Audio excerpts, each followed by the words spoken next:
பெருமாட்டி அன்னை பாத்திமா ரலியல்லாஹு தஆலா அன்ஹா. அதுக்கப்புறமாக அது எந்த அளவுக்கு அவனுடைய பிள்ளைகளுடைய விஷயத்திலே வரலாற்று ஆசிரியர் எழுதுறாங்க.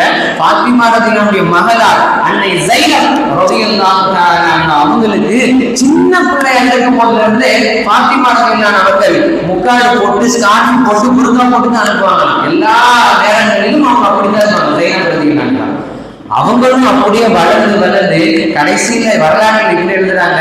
ஸல்லல்லாஹு அலைஹி வஸல்லம் அவருடைய கபரை ஸைனப் ரலியல்லாஹு அவங்க வந்து ஜியாரத் செய்ய போகும்போது இரவு நேரத்துல தான் வருவாங்க. அப்படி வரும் பொழுது அலி ரலியல்லாஹு அன்ஹு முன்ன வருவாங்க, ஹசன் ஹுசைன் ரலியல்லாஹு ரெண்டு பக்கமும் வருவாங்க. முழு பர்தாவோட அப்படியே கபர்ஸ்தானத்துல வருவாங்களா. அலி ரலியல்லாஹு உள்ள வர எல்லா லைட்டையும் ஆஃப் பண்ணிட்டு வந்து அந்த ஸல்லல்லாஹு அலைஹி வஸல்லம் கபர்ல நின்று அவங்க துஆ செய்வாங்க, முனாஜாத் செய்வாங்க. ஸைனப் ரலியல்லாஹு அன்ஹா அப்ப ஹசன் ரலியல்லாஹு கேக்குறாங்க, சின்ன பிள்ளையா இருக்கும், பாப்பா ஏன் இந்த மாதிரி வரும்பொழுது எல்லா லைட்டையும் ஆஃப் பண்ணிட்டீங்க அப்படின்னு. இது உங்க அம்மாவினுடைய பேரினுடைய அடிப்படையில உங்க